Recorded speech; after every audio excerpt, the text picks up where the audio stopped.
Welcome. I'm Charlie KAUPKE with the National Bit, Spur, and Saddle Collectors Association.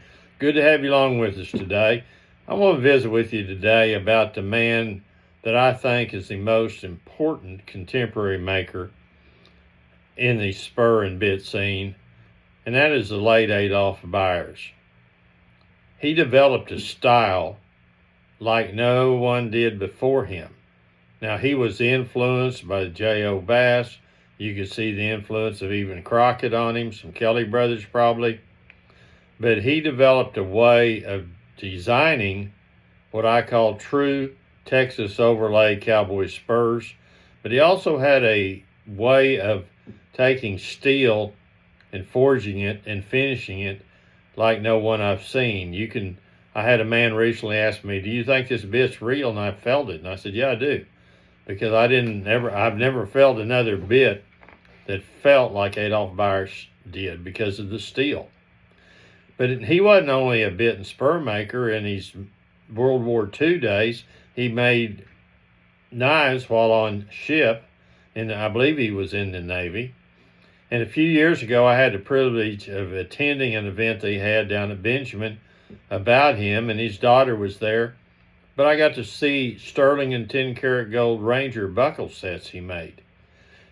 A few years ago, back in the 90s into the early 2000s, J. Martin Basinger done 3 books about Mr. Buyers, and he titled them Artistry in Silver and Steel. Mr. Buyers was an artist, but he was also an influencer. He influenced the ones that followed. He did definite influence upon Billy Clapper, Jerry Cates. Then they had influences on the ones that followed him. So it's just a maker that I don't think we can talk about enough, or that we can visit with about enough, because he is an extremely, extremely important part of our heritage in the bit and spur business. And when I talk about the books, this will be book number 1, which is the first book he done about spurs, and he done 2 books on spurs and 1 on bits. Now, he didn't get all of them done. He's going to do 5. And in this book, number 1 takes us from style number 2 up to the late 200s. Then the book 3 picks up there and goes on, but yet he had numbers afterwards. And I am going to show you some of the things. He had all of his drawings, his designs, who ordered them.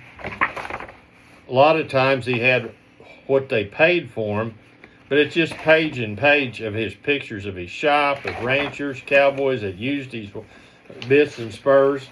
So it's a really, really important reference books to have, because he preserved history better than anybody else that I know of. So let's talk a little bit. I don't have a bit here for an example, but he numbered his bits in odd numbers. The spurs, even numbers. Started spurs at number 2. His most popular being probably was the 4 pattern, but he also got involved in making for the polo industry.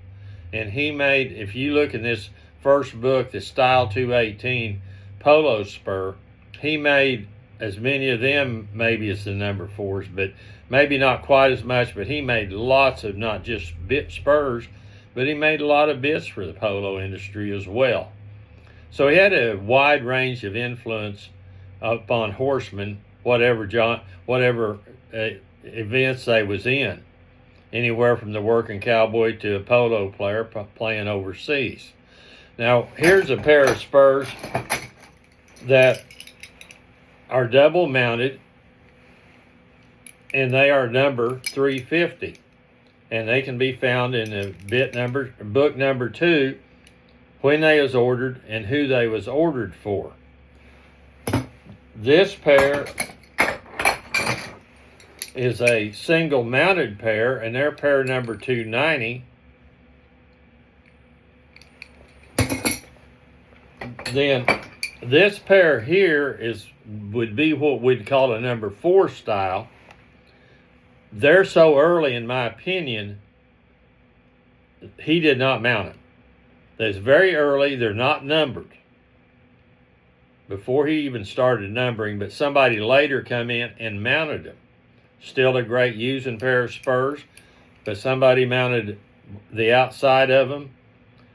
I was visiting with a man today that saw a pair that they felt that they was the third or fourth pair he made, and he said the shanks was a different width.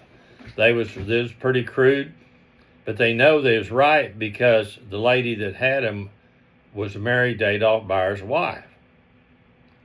And so that her sister was married to Mr. Adolph.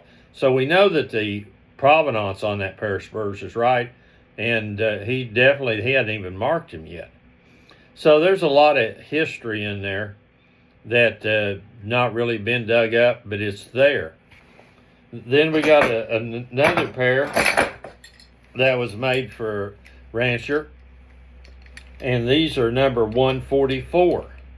And here again, you can find these in the book number 1 if a person wants to look them up, see how many of this style he made. And a lot of them he didn't make that many of. I know the ELM spurs, he only made 1 of those.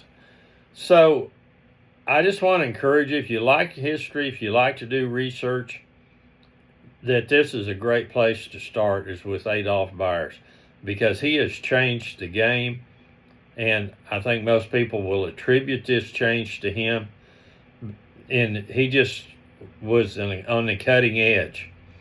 And I had the opportunity to visit at one time with Mr. Boots Adams, and of course cowboys like him, they wore that Buyers stuff out. They used it so much. And we talked about his silver coming off and I'm not saying anything to do with quality, but it's the people bought them, used them. And it's a little hard to buy pristine Buyers a lot of times, because in the era in the 50s and 60s into the 70s, those people weren't thinking about collecting spurs and bits. They was buying them to use. Of course, we was talking about them costing $20, $25, $30, $40. So it was a whole different gamut back then. So keep your eye out for them. They're very, very collectible. Thank you for joining us today. Once again, if you're not a member of the National Bit and Spur and Saddle Collectors Association, I want to encourage you to visit our website, our Facebook page, $50 a year, and become a member and enjoy our nice quarterly magazines we put out. And it keeps you in tune. There's a lot of information and education in there, as well as the shows that's coming up. So we just want to thank you for being here and hope this helped you in some way.